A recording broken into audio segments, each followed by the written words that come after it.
नौकरी पेशा देवरानी। शीतल के दो बेटे हैं, कबीर और दक्ष। कबीर की पत्नी पारुल एक हाउसवाइफ है, जबकि दक्ष की पत्नी भूमि एक वर्किंग वुमन है। पारुल दिन भर घर का काम करती, लेकिन घर के काम के साथ साथ पारुल का एक काम और भी था, अपनी देवरानी भूमि पर नजर रखना और अपनी सास को अपनी नौकरी पेशा देवरानी के बारे में भड़काते रहना। क्या बात है भूमि, तुम्हारा मोबाइल तो बहुत नया लग रहा है। हाँ भाभी, मैंने नया मोबाइल खरीदा है। पुराना मोबाइल हैंग कर रहा था ना, तो उसे चलाने में मज़ा नहीं आ रहा था। पारुल भूमि का मोबाइल देखकर जल जाती है। सीधा अपने पति के पास जाकर कहती है, सुनिए जी, मुझे नया मोबाइल चाहिए, भूमि जैसा। पागल हो क्या? तुम इतने महंगे मोबाइल का करोगी क्या? और ये तुम्हारा मोबाइल ठीक ठाक चल तो रहा है। कहाँ चल रहा है, देखो ना कितना पुराना हो गया है। भूमि ने अपना फ़ोन सिर्फ इसलिए बदला क्योंकि उसका फ़ोन हैंग हो रहा था। देखो पारुल, तुम जिद मत करो, अभी मेरे पास पैसा नहीं है, जब होंगे तब देखेंगे। इस तरह पारुल कबीर से जो भी मांगती वो कुछ न कुछ बहाना बना देता और पारुल की कोई भी इच्छा पूरी नहीं हो पाती। लेकिन अपनी देवरानी की सभी इच्छाएं पूरी होता देख पारुल भूमि से जलने लगी। एक दिन भूमि ऑफिस से घर आई। भाभी देखो ना, कैसी लग रही हूँ आज मैं। हमेशा की तरह अच्छी लग रही हो, लेकिन कुछ अलग अलग सी लग रही हो। हाँ, तुमने बालों की कटिंग करवाई है क्या? हाँ, बहुत अच्छे लग रहे हैं तुम्हारे बाल। लेकिन माँ जी ने देख लिया ना तो डांटेंगी, उन्हें फैशन पसंद नहीं है ना। मुझे पता है, मैंने दक्ष जी से पूछ लिया था, उन्होंने कहा तुम्हें जो करना है वो करो। पारुल ने जब ये बात सुनी तो वो जल भून कर राख हो गई और अपनी सास के पास जाकर कहने लगी, माँ जी, आपने ना अपनी छोटी बहू को बहुत ढील दे रखी है। अरे क्या हुआ? हमेशा नए नए फ़ोन लेकर आ जाती है और आपको पता है, आज तो उसने अपने लंबे बाल कटवा दिए। क्या? भूमि ने अपने बाल कटवा दिए?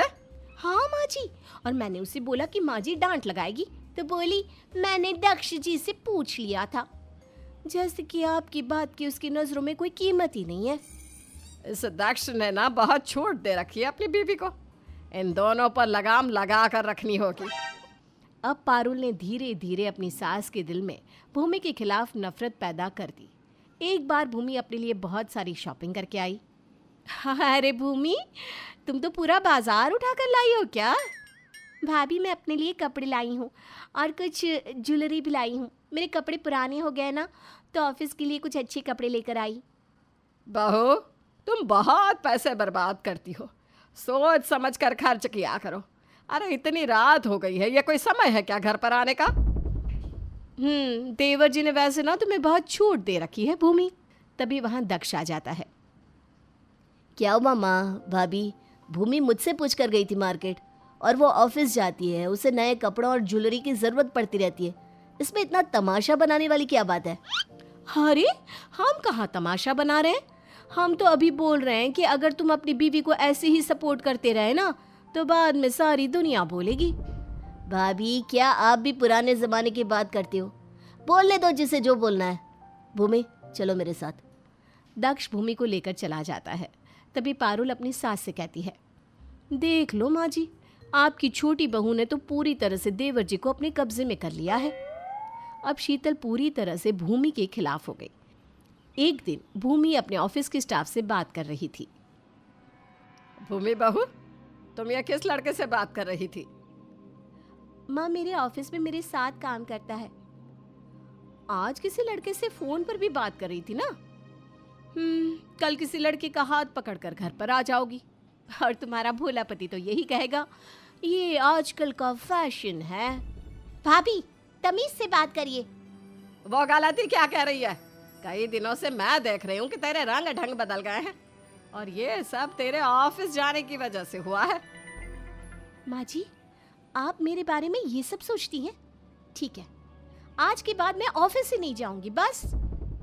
भूमि ऑफिस ना जाने का फैसला कर लेती है। हालांकि दक्ष उसे बहुत समझाता है, लेकिन वो नहीं सुनती। एक दिन घर पर बिजली का बिल आता है।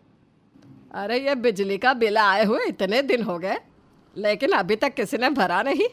दक्ष बेटा, ये बिजली का बिल भर देना, हर बार तुम भरते हो, इस बार भरा नहीं क्या?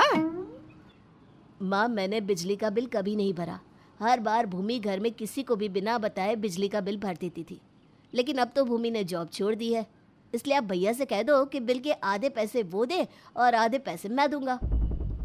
शीतल दक्ष की बात जाकर कबीर को बताती है। हाँ माँ, दक्ष ठीक कह रहा है, आधा बिल मैं ही भरूंगा। क्यों जी, आप क्यों दोगे आधा बिल? आज तक जो देता आया है वही देगा ना।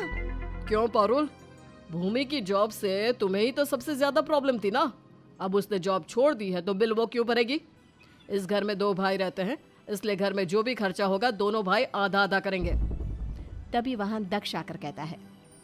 हाँ पारुल भाभी, भूमि सिर्फ बिजली का ही बिल नहीं बल्कि पानी, वाईफाई, टेलीफोन और माँ की दवाइयों का भी खर्चा उठाती थी। अब तो वो पैसे भी भैया और मुझे आधे आधे देने होंगे। दक्ष की बात सुनकर पारुल सोच में पड़ जाती है। मैं भूमि की हर चीज से जलती थी, लेकिन मैंने ये तो कभी सोचा ही नहीं कि भूमि अपने आप पर खर्च करती है तो घर खर्च में भी मदद करती है। मैंने तो अपने ही पैरों पर कुल्हाड़ी मार ली। अब सारा खर्चा मेरे पति पर ही आ जाएगा। पहले से वो कंजूस तो थे ही, अब महा कंजूस हो जाएंगे। अब घर में ऐसे ही चलने लगा। घर का खर्चा दोनों भाई मिलकर चला रहे थे। एक दिन घर में शीतल की बेटी सोना आई। अरे सोना बेटी, आ गई तुम? दामाद जी नहीं आए तुम्हारे साथ? माँ, मैं तो सीधा ऑफिस से यहाँ आई। भाभी कहाँ है? सोना की आवाज़ सुनकर सभी घर वाले उससे मिलने आ जाते हैं। कबीर सोना से कहता है।